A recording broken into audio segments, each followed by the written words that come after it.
Welcome to the Angels Off Day podcast. My name is Dylan. Thank you so much for tuning in. Today is Thursday, April 6th, the second day off of the season. And the Angels have started out their season just about as good as we all could have hoped for. They went 4-2 on a road trip against two AL West teams. The Oakland A's, obviously, who they never don't have trouble with. And then the Seattle Mariners, who were a playoff team last year and are still just as good this year. There's lots of positives to look at. There's some negative things to look at. So let's just look at the positives real quick first. If you look at hitting-wise, they have 9 guys with an OPS over 900 in Ward, Trout, Ohtani, and Ohtani. Ohtani leads the team with 8 RBIs, followed by Shohei and Taylor Ward. Taylor Ward's got 10 hits leading the team. And overall, the offense looks great. There's only been a few guys to be a little bit concerned about. One of them being Hunter Renfroe. He just hasn't looked like he's put it together yet. He's a professional hitter. It's not like we're needing him to bat 350, so I'm not super worried about him. And then Luis Rengifo is also just batting 150, but his OBP is at 346 because he's walked 5 times, and I think he's been hit a couple times. If you're 6 games into the season and there's only 2 guys of your 14, 15 hitters that haven't figured it out yet, you're in a pretty good position. The same goes for pitching. As far as the starters go, everyone looked pretty good with the exception of Suarez. But we'll dig into that a little bit into the previews that we do. I think he was just put in a really tough position. I think the Mariners are built to kill left-handed pitching, and he just isn't as dominant as a Reed Detmers kind of player. And so he was just set up to fail a little bit. But other than that, Shohei, Patrick Sandoval, Tyler Anderson, and Reed Detmers all looked good. Definitely room to improve, especially with guys like Reed, where some of that control is a little off. But as a whole, left feeling very good. The biggest question mark and the thing that's going to keep me up at most the night as an Angel fan is that bullpen. They didn't blow any games other than opening day, but they made you sweat a little bit. I don't think that they have an established closer yet, even though Carlos Estevez has pitched 2 games and hasn't allowed a run. Matt Moore's looked good. Tepera's looked good. Quijada's looked good. Herget has looked good, even though he let up a run in that last Mariners game. But as a whole, I think that bullpen's just missing 1 or 2 dogs. Maybe they're in the minors. Maybe they come via trade. But I think if this team wants to be competitive, they just need to add 1 or more dogs in that bullpen out there. All right, enough of me talking about this team. They went 4-2. We're feeling good. At least there's nothing to be, devastated about right now. They've given us a lot of reasons to be happy. I'm really, really excited for you guys to hear this interview with my guest today. My guest is Rich Thompson. He was a part of the Angels organization for 10 years, from 2002 to 2012.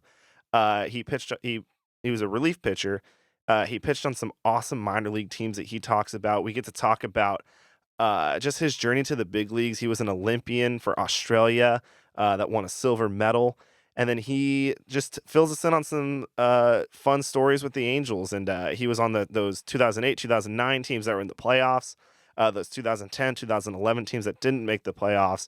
And then he was in camp when Albert and CJ Wilson came in, and just walks us through what it was like just pitching for the Angels and being a member of the team during that time.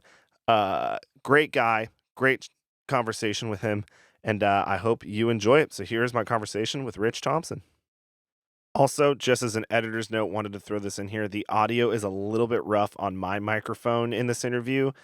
So very sorry about that. And there's some background noise going on with Rich's AirPods, but no worries. I did the best I could to remedy it, and I hope you enjoy it. All right, Rich Thompson. Thanks for hanging, man. Really appreciate you taking the time to be here. I know we're recording this in January, so baseball season's just about starting up for you as a coach, but we'll get to that in a little bit. I want to start you out with some warm-up questions. The first one is, what is your biggest hot take regarding either the Angels or baseball or just anything baseball related? Mate, I think it's an interesting time in baseball, and obviously, thanks for having me on, mate. It's always good to talk Angels baseball. I was an Angels player for 10, almost 11 years. So, baseball's trending in multiple different directions. I think there's a lot of people trying to pull it in different ways, and depending on who you talk to, is old school, new school. let's go by the numbers. Let's go by the old school manager style. Is there a blend? Is there, even on the pitching side, do we now pitch up in the zone or do we pitch down in the zone? There's so many different variables on swings and pitches and training philosophies that it's so individualized, and kind of the world is your oyster, and the internet's your biggest way to go down a rabbit hole, and maybe not in a great way. Nice. Second question: the worst ceremonial first pitch you ever saw in person? Yeah, I was trying to think about this one. This is a tricky one. There's been so many. The ones that like smoke the cameraman are always the ones that you kind of go. Were you there for? Were you like in the ballpark for any of those?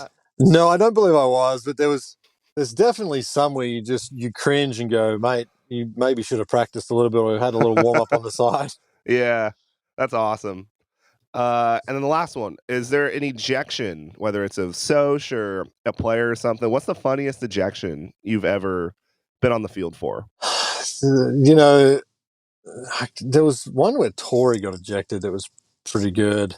I remember. Was it when he threw all the balls on the field in Detroit? I think it was Detroit, right? Yeah, that one was a good one. The brawl with the Mariners, or the almost brawl with the Mariners. I can't even remember what year it was, but one of the funny things about that was one of my best mates was in the bullpen with the Mariners, and obviously with Angels stacked bullpens, you're kind of running out together. Yeah.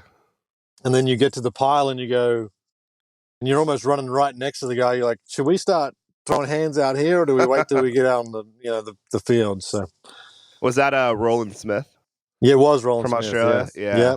He's on TV with the Mariners now. So, yeah, I remember him. So that actually is a good transition because you are from Australia, which is kind of unique. I know there's a couple Australian guys that have pitched in the bigs, like Moylan and Roland Smith and you and Hendricks.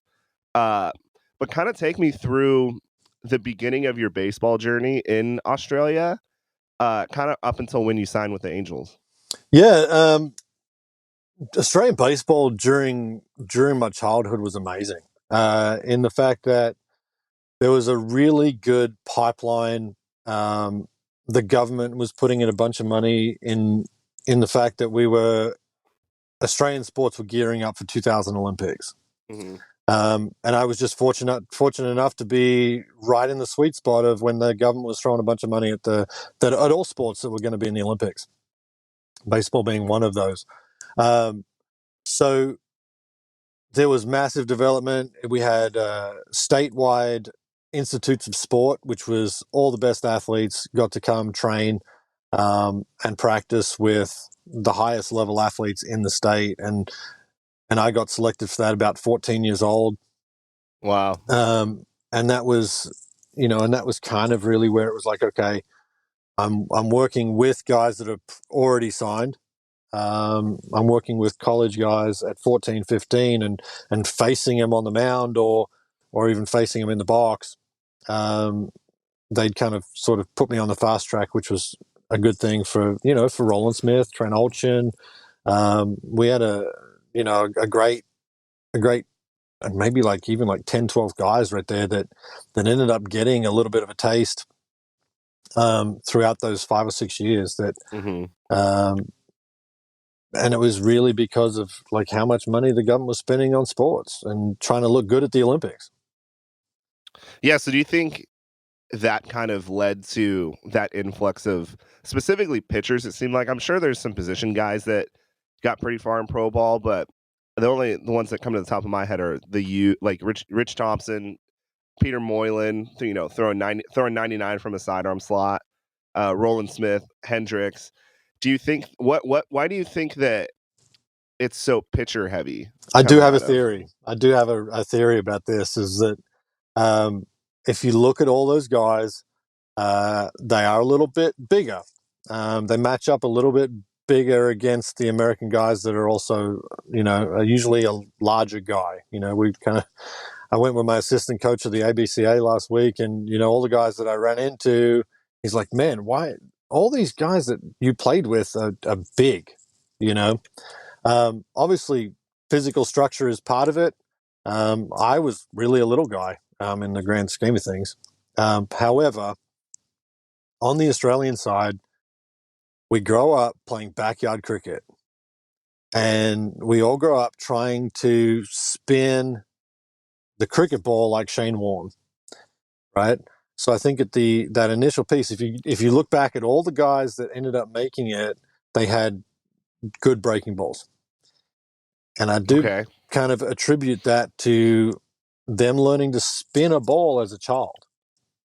You know, we're trying to spin like a cricket ball to make it, move for the batter or whatever. Even every day it's at recess or lunch break, we'd go play cricket on the playground. So we'd be bowling and trying to emulate our heroes that were Australian cricketers. And I think the other piece is that we end up, there's more innings out there than potentially for a pitcher. Mm-hmm. There's 13, 14 pitchers on a roster. There's 11 position guys, 11, 12 position guys. Yeah. So the more opportunity obviously is on the pitching side. And, especially a lot of these young Aussie kids can come over a little bit small and underdone and undergamed.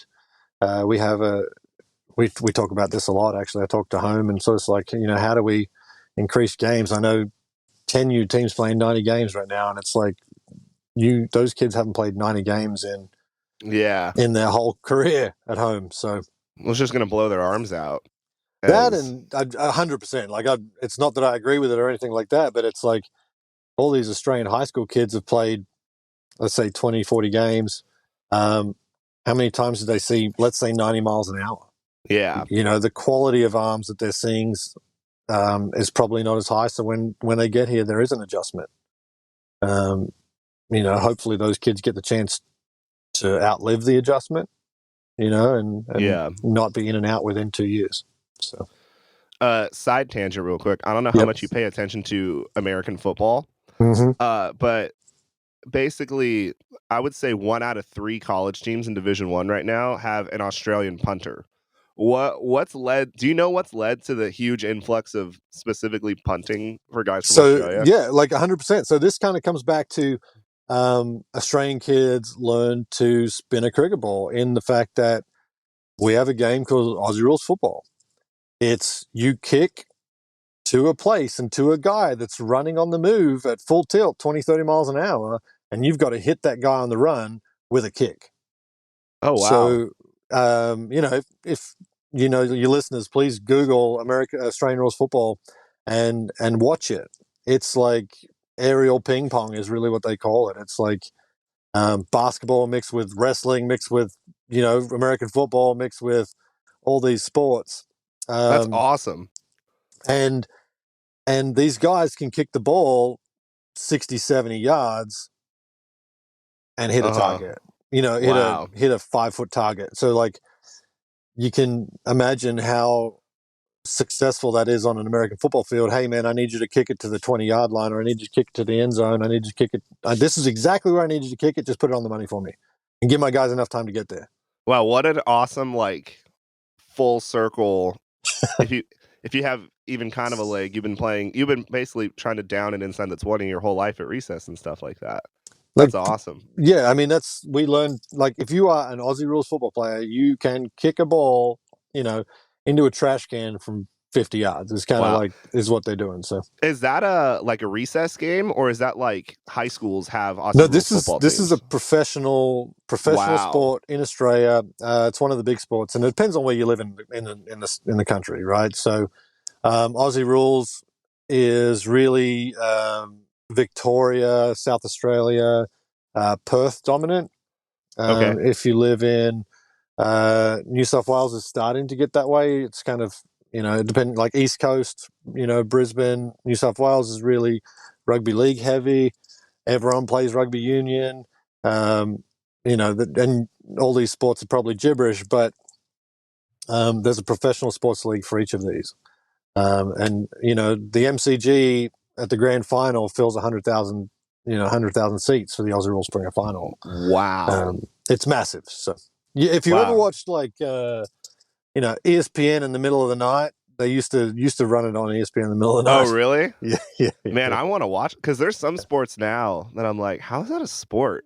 But that actually sounds really entertaining. You'll love this. And, I was sitting there, actually back when I was with the Angels, and I was sitting in the hotel room, we were on the road somewhere, and talking to my wife on the phone, and I was like, "Oh, Aussie Rules football's on." She's like, "Oh, I'll throw it on too." And I think the first play she turns it on, a dude goes up, takes a mark, falls down, snaps his arm in half. Wow. And she's like, "Goodness gracious!" She's like, "I'm good." Yeah, it's like, what the heck just happened? So it was a good intro to Aussie Rules football. You learn something new every day. Yep. I think you got signed before the Angels signed you before the Olympics, correct? The 2004 Olympics. Yeah, 2002. I signed with the Angels when I was 17. Kind of like obviously international free agent situation. We don't go international draft back in the day. They don't have international pools, all the pieces. And I was fortunate enough to come over that July. I think I just turned 18, maybe I think I almost left on the day after my birthday. And came over to rookie ball, had a good season, and then that next spring training, somehow, Todd Klaus saw something in me, and I think he wanted to come with me. He wanted me to come with him to Cedar Rapids, and really fought for me in that room. Todd Klaus was the pitching coach back then? Todd Klaus was my manager in Cedar Rapids. Oh, okay, the manager, cool. Yeah, and I think he really fought for me. There was one day, I think there's those times in your life when you get knocked down, but it depends on how you react. Is how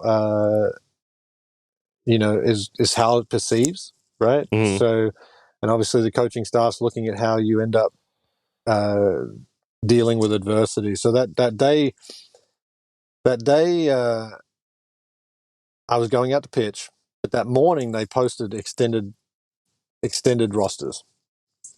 Right, this is back when we had 60 guys in extended and all those things, right? Mm-hmm. I go out and I'm throwing a sim game that day, and I think I punch out 6. I punched out every dude I saw, and just happened to be in front of Klausy and some pitching coaches and stuff, and then I think that next couple of days or whatever it was right at the end of spring training, and somebody went down, and it was like, Mm-hmm. I'm guessing he went in that room. I said, "Give me that guy." And, wow. And fortunately enough, I went to Cedar Rapids, and I think I gave up 1 run in 38 innings or something, and went to Rancho that same year. Wow. Yeah. So, how common is that? Because I guess I never thought about managers for minor league teams fighting to have guys on their teams. Because I always just assume that player development says these are the 25 guys that are going here, figure out how to develop them. But is that more of a common thing for managers to fight for certain guys? I think you always need a sponsor in the room, if that makes sense. Yeah. If somebody's in the room fighting for you, whether it be the scouting director, whether it be the pitching rover, whether it be a pitching coach, if somebody's in there fighting for you, then you're doing something right. If nobody's in there fighting for you, you're doing the right things, and that's kind of, I don't know, like, not that you need a sponsor, but this the opportunities you get quite often are brought on by how you go about yourself and how you go about things, I suppose. Mm-hmm. Going in, day out, and really putting in the grind and showing that you want it more than anybody else. I mean, you've got to want it before the coach wants it for you. I mean, we deal with that. I deal with that at the college level right now. Yeah, for sure. How was that adjustment getting signed as a 17-year-old and then going to a whole new country with all this? Like, how was that adjusting as a teenager, basically? I think it was always what I wanted to do, so that helps. and knowing that signing was not the end game, it was a thing as well. Mate, the most amazing thing was, that first year, Michael Collins, who's now actually bullpen coach for the Astros, was my first ever roommate. Who's Australian, and he'd been over the year before. Oh wow! So obviously they put me in the room, but we had kind of a 2-bedroom little apartment deal. He was in the other room, and my other roommate, who was in my room, was Howie Kendrick. Oh wow! So we had a really good, guys that have stayed in baseball are baseball guys. Yeah. That's a very fortunate thing to have when you first come over and understand that we're here for a reason. Maybe that's a good thing that we're all in the same room and we're all very driven. Yeah, I never realized that Howie Kendrick is like statistically a top 10 Angels player of all time. I never realized that. I think he's like 8th in WAR. Howie Kendrick is one of the best hitters, if not the best guy at putting a barrel on a baseball that I've ever seen. Really? Yeah. Oh man, I remember. I'm not going to say his name because he's still in baseball. But when I was in college, I kind of helped do like events and chapels from our college, and a manager, he was a current manager of a team, came in, and I was like, "Yeah, I'm an Angels fan." I think it was 2018. And I was like, yeah, I'm really hoping they sign back, like bring back Howie Kendrick. He can play a couple positions. He'd be great. And he like laughed at my face and was like, Howie Kendrick's not going back to the Angels. He's not that good. He's not that good. And I was like, no, Howie was the man for a long time. Yeah, and I don't think people understood. Just like even at the rookie ball level when we were playing together as kids. I mean, we were kids. You could see his barrel. Just the way he could barrel baseballs was so different. Yeah, he had that major league. The ball contact came percentage. off his, like what the ball came off his his bat. The ball came off his bat looking like a major leaguer hit it. It was loud, and it just his uncanny ability to even get beat and still put a barrel on a baseball was unbelievable. Yeah. All right. So that was 2000. You got signed in 2002. You said. Yep. So then Cedar Rapids in 2003, and then the Olympics are 2004, right? Yeah. So obviously, what I did with Cedar Rapids that year kind of put me in good stead to go to the Olympics. I was the youngest kid.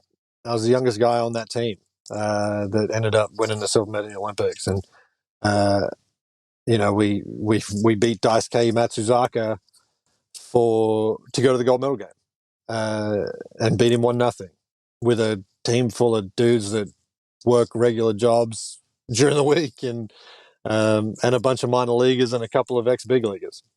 So, dang, that's really cool. Yeah. What was that like playing in the Olympics? How did it differ from? Because I think back then they weren't allowing major league guys to be on. Like if you were on a 40-man, you couldn't. Be on an Olympic roster. It depended. Maybe 40-man you could, but it definitely was amateur heavy. Or minor league guy heavy. That was really what it was. Especially, 2004, the US didn't make it. I think they got beat by Mexico not to even go. Wow. So, and I think they got beat by Mexico 1-0 to not go. So it was amazing. I was too young to even grasp how crazy and unbelievable it was. Wow. So it kind of just at the time felt like just a minor league kind of competition that millions and millions of people are watching. No, it wasn't like baseball was insane. I mean, Cuba was like next level. No Cubans were allowed to leave Cuba yet. So it was like Cuba was insane. Japan had a $50 million payroll. They stopped the league for those guys to come. So on another level, like the teams were nuts. Like, and it was full of ex-big leaguers and guys. And I was a 20-year-old kid in A-ball. It was, it was the best baseball I'd ever seen at that point. At that point in time. But it was, all the Italian team was full of US guys that had Italian descent, and it was those rosters were stacked of guys that you would be like, wow, I had no idea that guy was at the Olympics that year. And 2000 was nuts because I was the bat boy.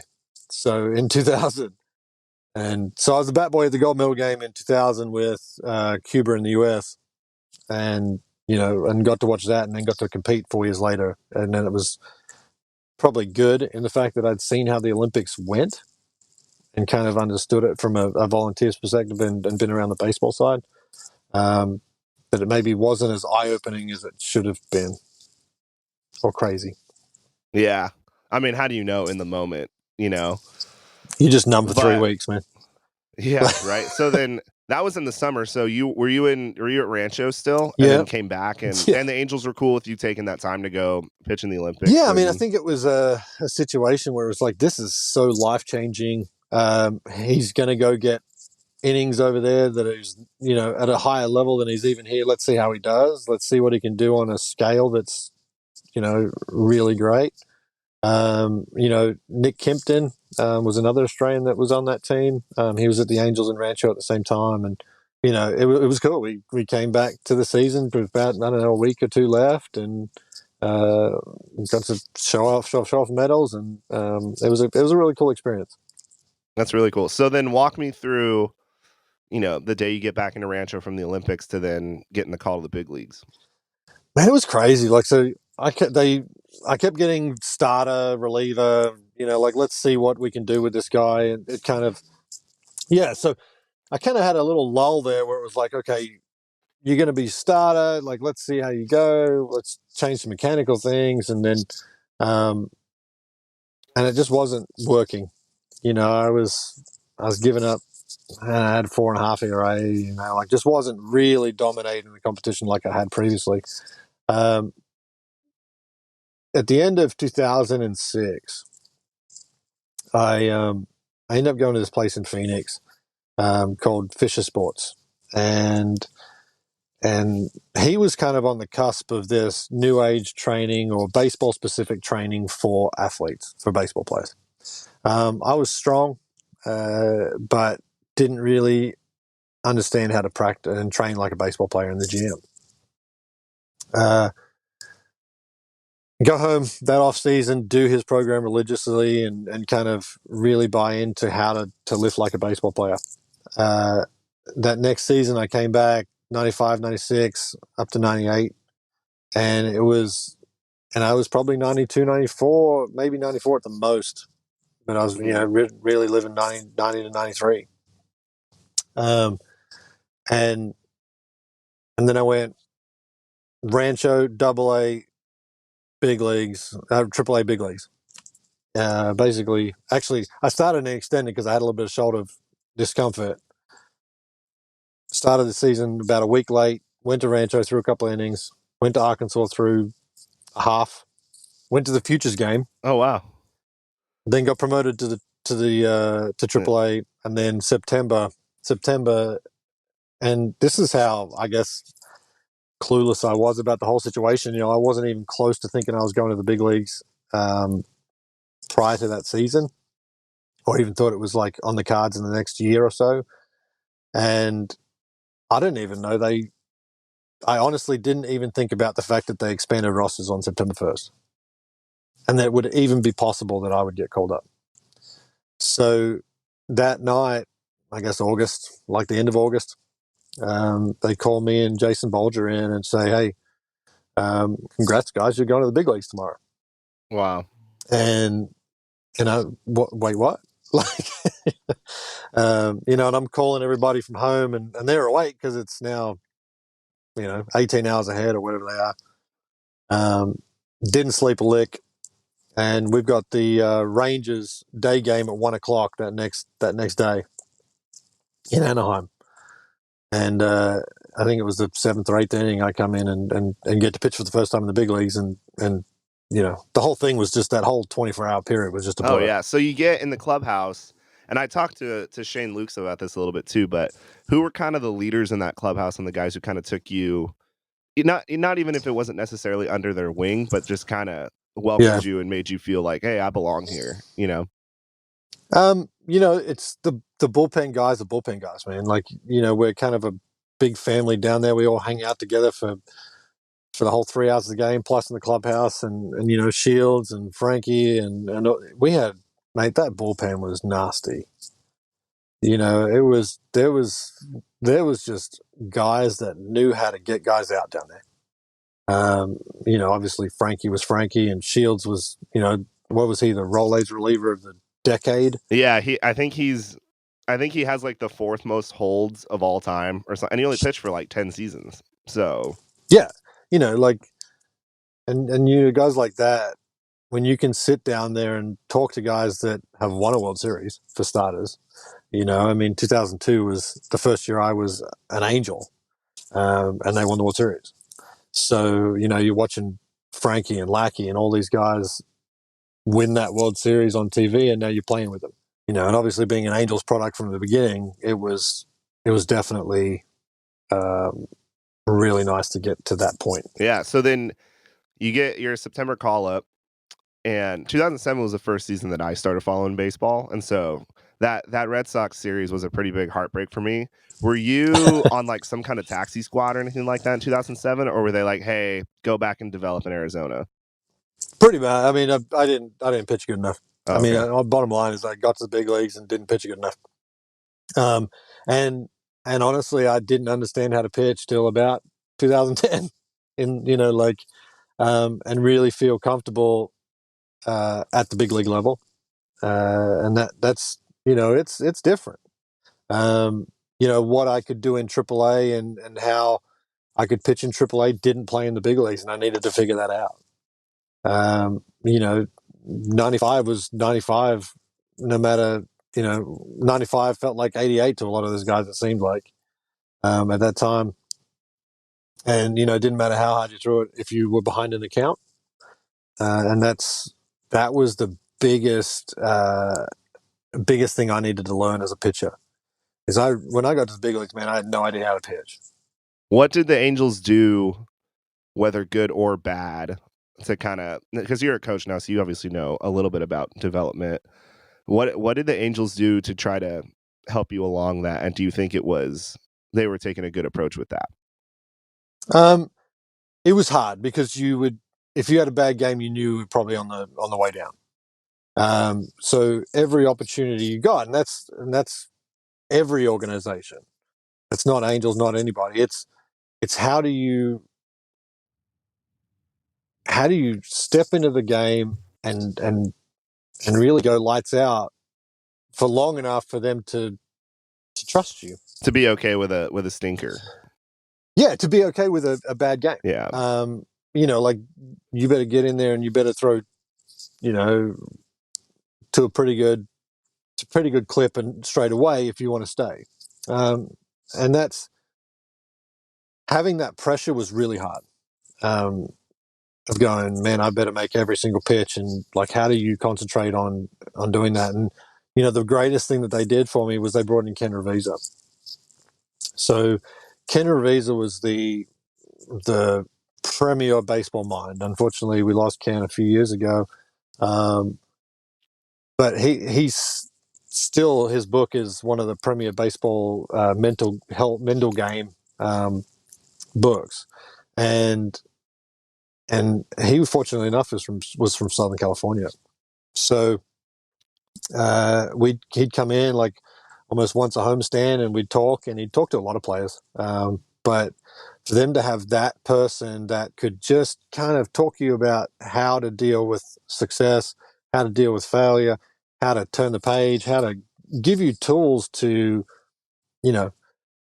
every guy that gets to the big leagues has the ability to play in the big leagues. I mean, for the most part, 99.9% of the, I think that is 100% true. It's how you deal with the failure when you're there, the expectations when you're there, the pressures, and all those pieces of being a big leaguer, is the guys that really stay. Yeah. And so how they had him come in for your entire career with the Angels, or I guess what I'm getting at is I wonder if there's a part of me that's like, I wonder if after 2009 that kind of stopped happening, because that's when the success kind of went downhill a little bit? I think the Angels system was so great, man. Like that minor league system. Like if you look at those teams, that could perennially win. Actually, was talking about one of my players today. He was talking about the Rangers. Obviously that Rangers team was really, really good in 2011 and 12. Yeah. Went to the Well, World and even Series, before right? that, you guys were really good from 2007 to 2009. But the Rangers were just that one team that you guys like could never consistently beat. It's interdivisional, like it's see them so many Yeah. times. What I think when you look at the teams that really were good, think about how much was homegrown talent. Like, I mean, it was the Ibars, the Caspos, the Howies, the Reggie Willets. Izzy was not homegrown, I don't think. Yeah, he was with somebody else, but Izzy was awesome. But like, if you think about just the guys those role player guys, right? The guys that could come in and compete. A lot of those guys were homegrown. Bullpen guys.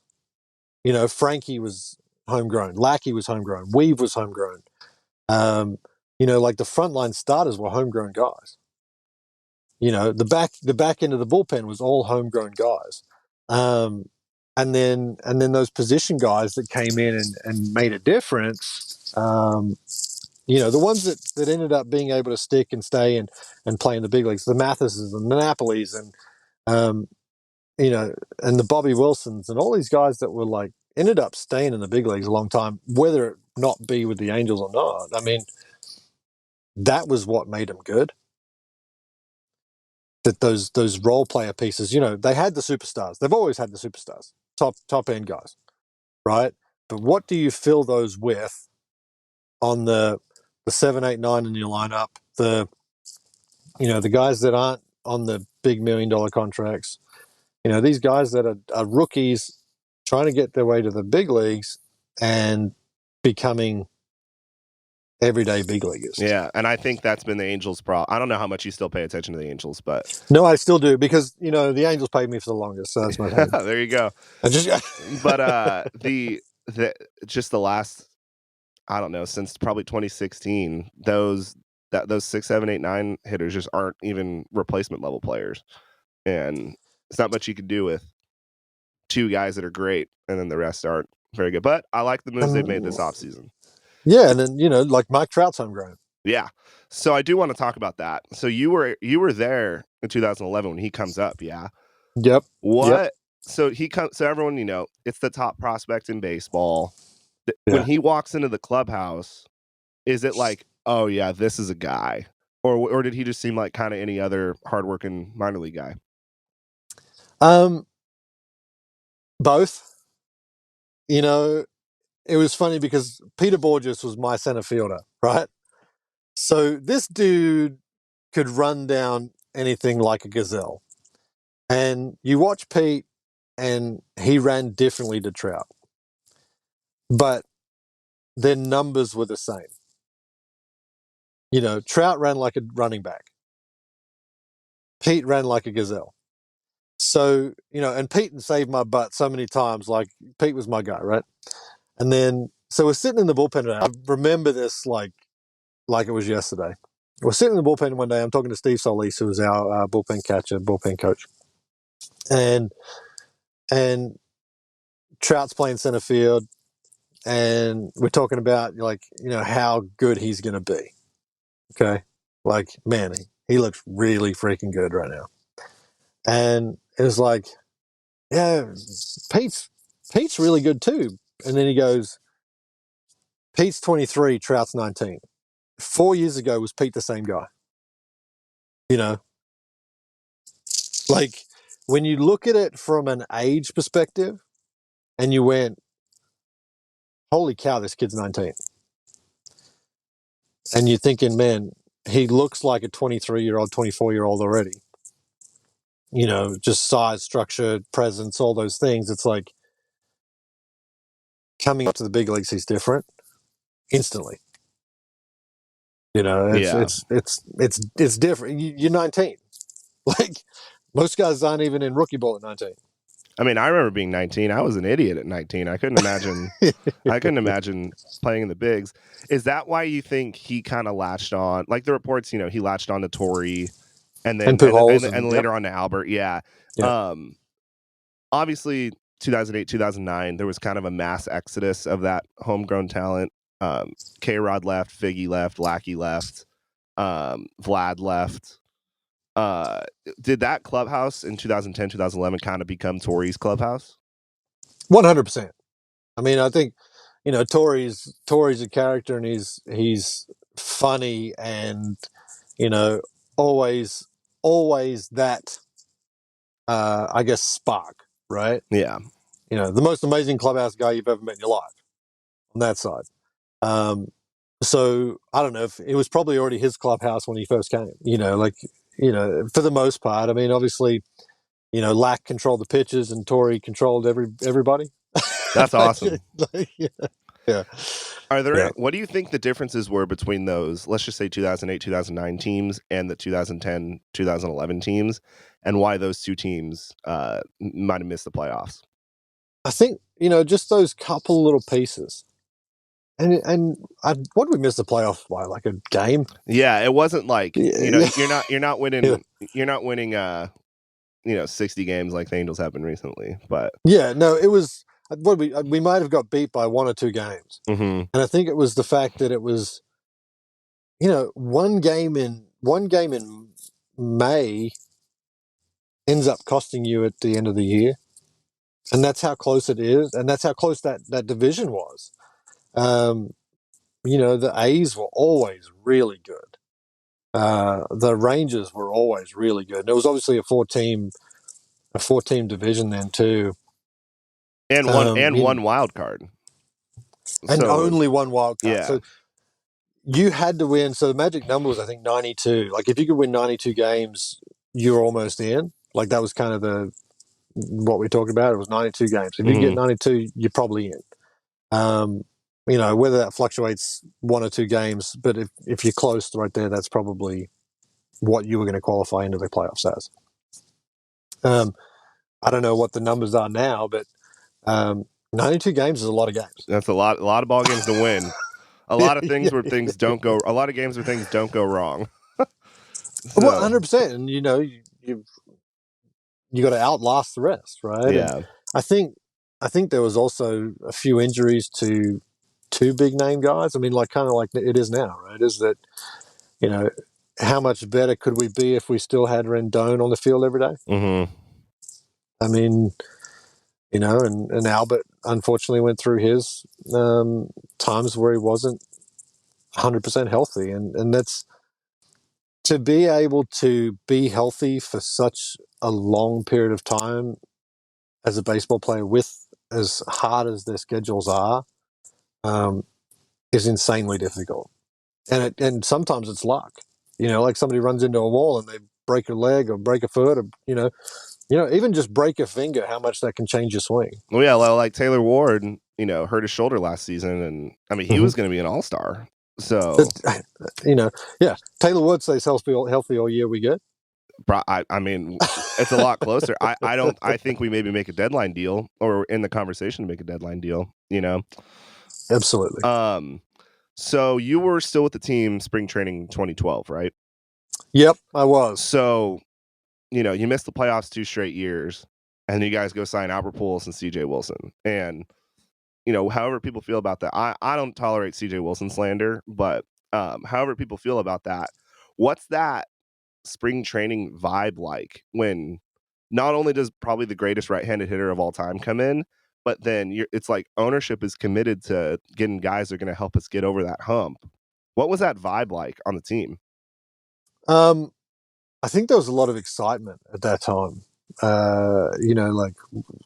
And it was almost like, wow, where'd this come from? And then, we signed CJ, we signed Albert. I don't know if it was the same day. It was like, it was the same day, right? I was in 8th grade, and I remember waking up that morning to that to like a Bleacher Report notification, and it being one of the best days ever. I remember the press conference. Yeah, I remember the press conference of like, CJ and Albert signed, and then the next day the $1 billion TV deal came out. I was like, there you go. That's where it's coming from. The TV deal, yeah. Yeah, that massive TV deal, and wow, okay, that's how we found the money to do things like this. It was like, so, it was one of those situations where it was ready to go.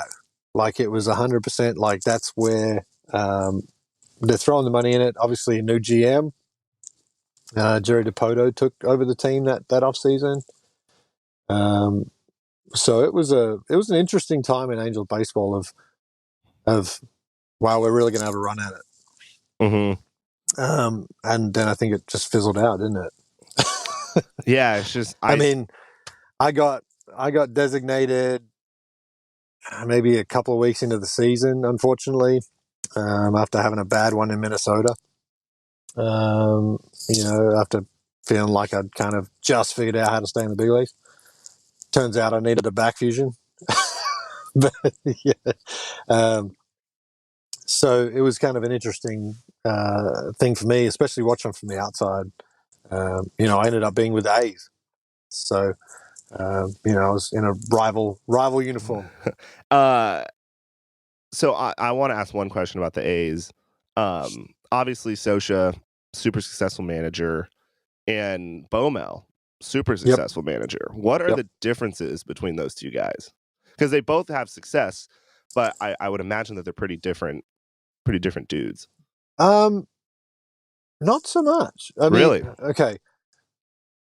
I don't know. I don't know him 100%. I didn't play for Bob as long as I wanted to. But I think there is an air of calmness, but respect. If that, I think it's more the similarities is what makes them great managers than the differences. Okay. That there is that just air of respect and feeling like that they would do anything for their players, especially on the field. And just that confidence of, I'm going to go out there and compete, obviously not just for myself, but for the team and the culture of what they build. So then obviously pitch for the A's, and then to kind of wrap this up, tell me about how you got into coaching and ended up in Arkansas. So I met my wife here in Arkansas. The Travelers was the Angels affiliate. Obviously, when I was spending 9-10 months a year in the US, I was probably going to end up with an American wife. So I was just happened to be in Arkansas and met her when I was here. And we now have 2 kids and live in Hot Springs, Arkansas, which is about an hour outside of Little Rock. Fortunately, about 4 or 5 years ago, the local community college was starting a baseball program. And I threw my hand up and was like, man, I'd really like to be a part of it. I think, and fortunately enough, the athletic director at the time was all in. Fast forward 4 or 5 years, I'm now the athletic director and baseball coach. Wow. A lot on your plate. Lots on the plate. Yeah, lots on the plate. So I got 8 sports now and love every day of being able to still go to the field. And I think that's what really drew me to coaching. And I was always going to stay in baseball, right? Obviously, I would have and may still in the future pursue professional side. But the beauty of doing what I'm doing now is I have 2 young kids, a wife, and I see them every day and I sleep in my own bed. Yeah. And I get to the best baseball I can do at this in my town. So, if you go and try and get those pro jobs, it's difficult. It's 9 months away from home. It's all those things that you were doing as a young guy, potentially young single guy, or really unattached with no kids and all those pieces. Being able to come home and sleep in your own bed every night and see your kids grow up is worth all the things tenfold. Yeah, and then as far as coaching the player, as far as player relationships, what are some of the things that you love about coaching? Mate, I think the beauty of I guess my path was that I was a pro guy at 17. So I try and run my club maybe a little differently. We want to have those developmental conversations as much as anything. As like, man, if we're partners in development, and that's how I felt as an Angel. It was these coaches were here to help me be a big leaguer. And we called them by their nickname. Like Butch, Soch, Benny, like all these guys that were Klausy, like all these guys that were like instrumental on my development, paved the way of treating me like an adult, and understanding that I have to want this, they can't want it for me, and that's some of the conversations and the things we talk about now. Is that, listen, I can't go to the gym for you. I can't, go to the classroom for you. I can't do any of this for you. You have to want it more than I do. Mm-hmm. Because I still want to win. So yeah. So if you're not doing it, then you're not helping me win either. So I guess to wrap it up with one last question, is there a story, whether it's funny or really cool or something like that from your Angels time, if it minor leagues to major leagues, is there like a moment or a story that like, you just want people to know that you want to be able to share? One of the coolest games I was ever part of was, our team was so insane in Rancho when I was in 2003, I think it was. Mm-hmm. Randy Johnson was down on rehab. Wow. Yeah, and Irvin Santana was on the mound for us. So, and I think either Knapp was on that team, Mathis was on that team, Eric Ibar was on. Like it was like, dude, there's a bunch of future big leaguers. Like, dude, our team was so insane. Like when you look back and just look at this 50 years in the big leagues in that team. Yeah. Like it was just insane, and they're going toe to toe with Casey Kochman, Dallas McPherson, like it was insane, mate. And Irvin Santana's going toe to toe with Randy Johnson. Blow for blow. Like it was like one of the most insane games. And the first time I probably realized, like, the first time you see Randy Johnson in person is different. Well, because he's like 6'10", right? Yeah, he's like 6'10", 6'11", and he's like left side, like, nasty stuff that you've kind of like just only dreamed about and watched on TV. Yeah. Right. And it's like, man, this is what big leaguers look like. They're all 6'10". Yeah, like like this kind of thing. And then, but then Irvin Santana was matching it. And you go, man, I knew Irvin was special, but this showed me like how special. Yeah. Like, I mean, Irvin threw pretty hard though when he was younger. I mean, he was 96, 98, right? He was 98. So like, and that day, like I think Randy was like 98, 99, and I feel like Irvin may have hit 100 that day. Wow, just the adrenaline. It's like I'm playing a Hall of Famer, Yeah. I mean, like that. Thinking about like I've ran into some guys from I ran into Dallas McPherson the other week, and geez, I hadn't seen DMAC in forever, and it was just like bringing back the memories of those teams that team was insane, and that was that homegrown team I was talking about that ended up in the big leagues and winning baseball games. Yeah, and I think, I'm hopefully the way things are going now with the Angels, that Trash Pandas team that was just amazing this season. Yeah. Hopefully a couple years from now, they're on. I liked a lot of those pitchers on that Trash Pandas team. I don't know if you paid attention to it much, but yeah.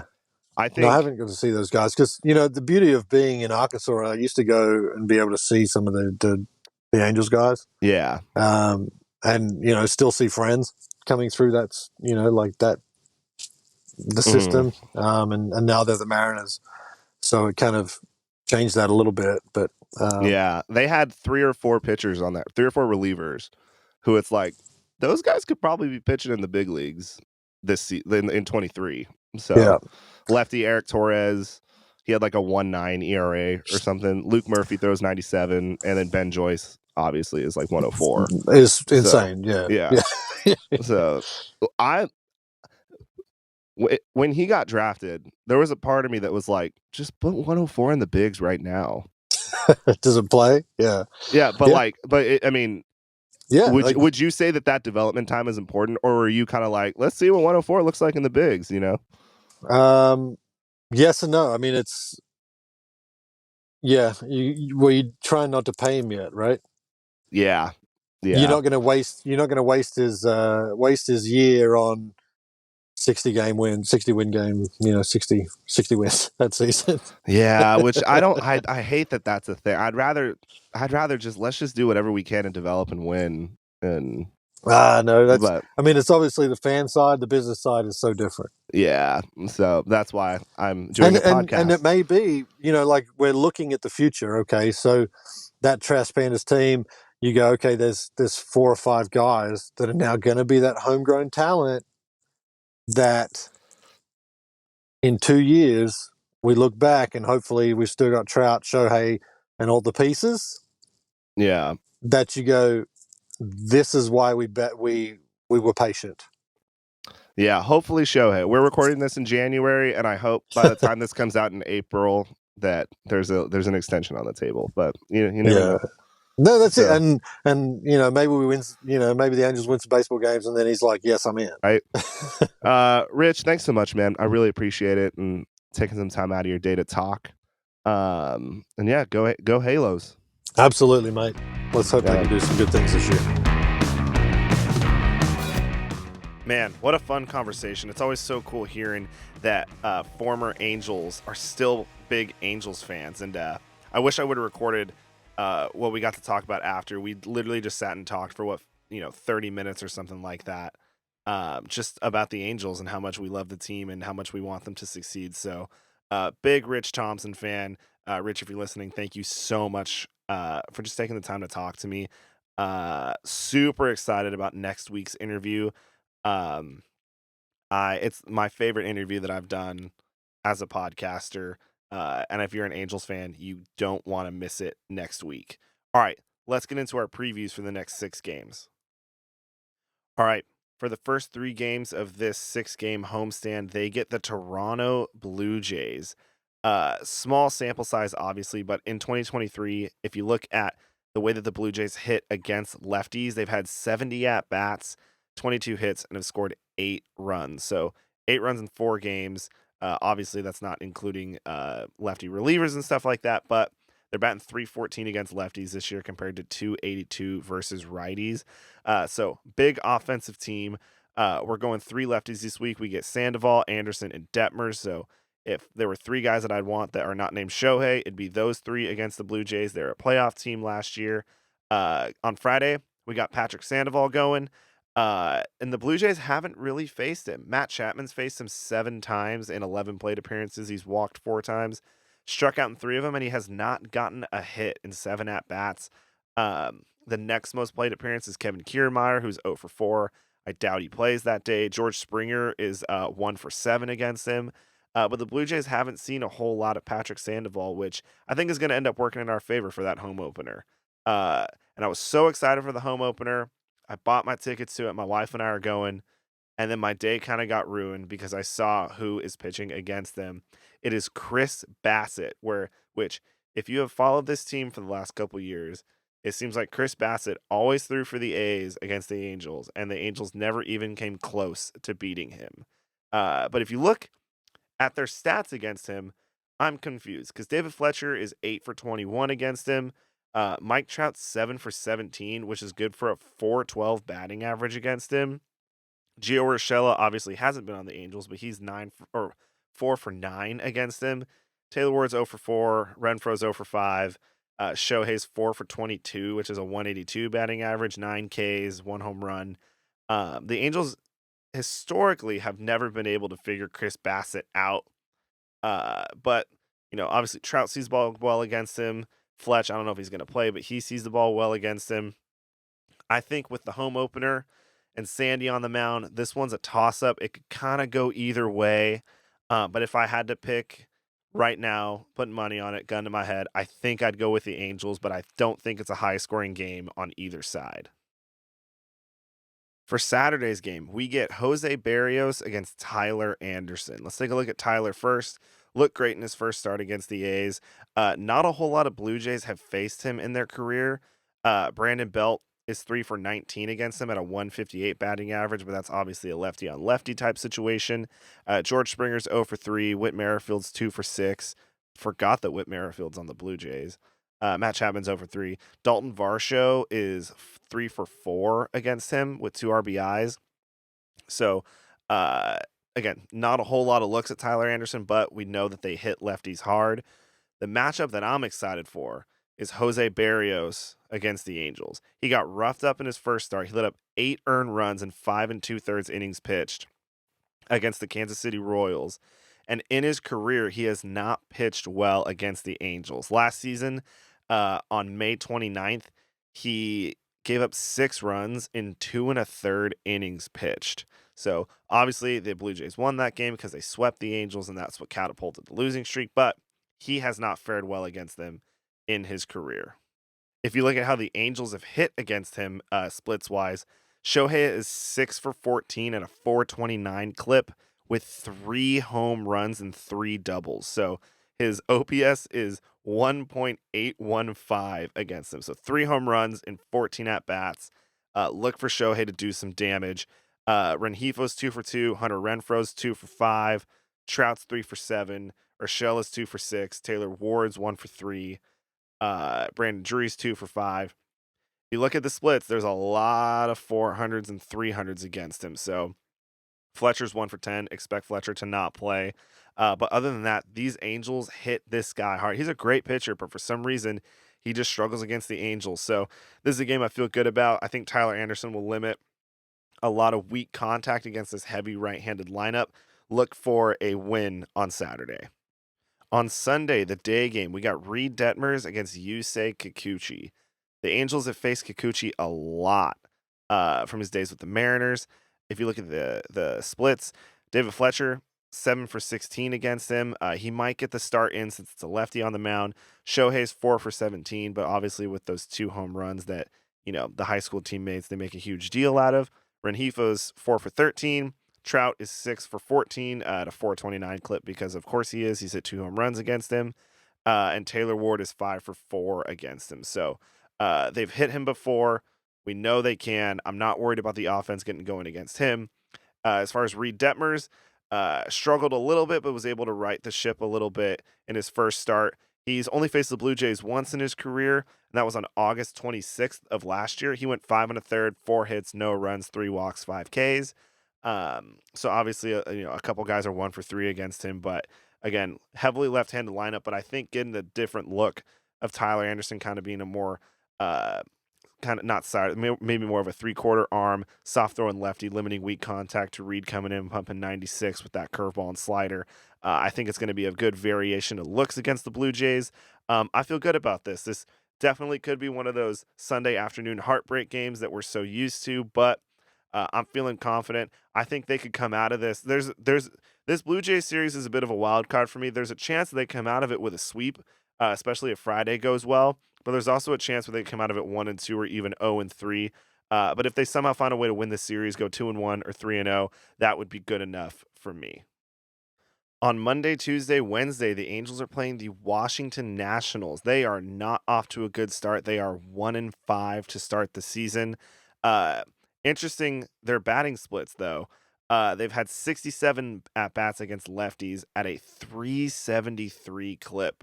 That's good for 11 runs and 67 at-bats. Compared to versus righties, they're batting 147 in 95 at-bats. That's good for 4 runs at 95 at-bats. So definitely hitting lefties better than righties. But the Nationals are not a very good team. If you remember, they came to the Big A last year. The Angels took 2 of 3 against them, but it should have been 3 of 3 if I remember correctly. That was a Saturday game that the bullpen blew. But the first game is going to be Jose Suarez against Patrick Corbin. It's not confirmed yet, but that's what it's looking like. Jose Suarez has never faced the Nationals in his career. Obviously, it's another team that, in a small sample size, hits the lefties better than righties. But I think this is a good chance for Jose to rebound. I think the Nationals are just not a very good team. And yes, the Oakland Athletics are not a very good team either, but they just have that kind of luck against us, and they always have, whereas the Nationals just don't get to see us. And this is a good opportunity for the Angels to just get some good reps and beat up on a team that's just not at the same level as them. So I expect Jose to do well against them. As far as Patrick Corbin against the Angels in his career, Hunter Renfroe has faced him the most. He's 6 for 21 with 2 home runs against him. That's good for a 286 batting average. Brandon Drury's faced him 8 times. He's gotten 3 hits off of him. David Fletcher's 2 for 3. Other than that, no one's really had a ton of ABs against him, but obviously we know the struggles that Patrick Corbin has had these last couple seasons. In his first start of the season, he went up against the Atlanta Braves. He went 3 innings on 2 earned runs. And then on 4-5 against the Tampa Bay Rays, he went 6 innings and let up 6 runs. So throughout the first 2 games, his ERA is an 8. So it looks like he hasn't put last season's struggles behind him a little bit. I expect that this is a pretty high-scoring game, but I do think the Angels come out on top. Shohei goes the second game, and that's going to be against what looks like, again, it's not confirmed, but it looks like that's going to be Josiah Gray, the prospect they got in the Trey Turner Max Scherzer deal. Josiah Gray started and pitched the lone game that the Nationals beat the Angels last year. I know I mentioned earlier that I said I think the bullpen blew it. They didn't. Michael Lorenzen just let up 5 runs, and the Angels lost. If you look at the box score from that, Jared Walsh and Brandon Marsh hit home runs. I obviously don't think Jared Walsh is going to be back. But Trout and Ohtani each had a hit. Taylor Ward had a hit as well. All in all, Josiah Gray's stat line for that game against the Angels looked like 5 1/3 innings pitched, 5 hits, 3 runs, 2 walks, 3 strikeouts, and 2 home runs. So obviously susceptible to the long ball, but with Shohei on the mound, you feel great. You never don't feel great. I think this is a game that the Angels come out and win. And for the last game, we have Patrick Sandoval versus Mackenzie Gore. Mackenzie Gore was the winning pitcher in the lone game that the Nationals won this season. He went 5 1/3 on 3 hits and 1 earned run, 4 walks, and 6 Ks against the Atlanta Braves. So obviously the Braves are a great team. Mackenzie Gore, good young lefty, throws hard, great curveball. And we know how the Angels fare against those lefties. But I think if this is maybe a game that you get all your big righties in there, this is a game that Fletcher probably starts. I think you maybe can get to him. It all just depends on how sharp he's feeling. Obviously, he's going to throw this weekend against the Rockies. That's another thing that I forgot to mention. The Nationals have not had an off day since the day after opening day. So they will have played, a week and a half's worth straight of games coming to see us. So they're probably going to be tired. Bullpen's probably going to be run down. As far as Patrick Sandoval goes, he has never faced the Nationals in his career, but Sandoval's a dog. We know this. I think this is a very real possibility that the Angels can sweep the Nationals. That would be awesome if they did. That would put them at about a 9-3 record if the Blue Jays series goes well. But worst case, I think this National series, if that Blue Jays series goes poorly, is a way to get them back up to 500 and feeling good going into the next off day. These next couple games are super important as far as getting a jump start on the standings, because after this they play a really tough schedule without an off day and some really good teams mixed in there. So hopefully these next 6 games can give us an even clearer picture of what kind of team this 2023 Angels ball club is. Thank you so much for tuning in and listening. Wherever you are listening to this, if you could just hit that follow or subscribe button. Again, wherever you're listening to this, go ahead and leave a 5-star review. That would be super helpful to me. If you're all the way in, an hour in or wherever we're at right now, thank you so much for taking the time to listen.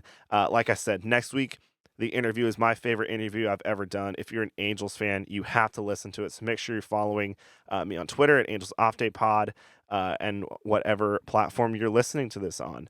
Thank you so much for listening. And remember, it could always be worse. We could be Mariners fans.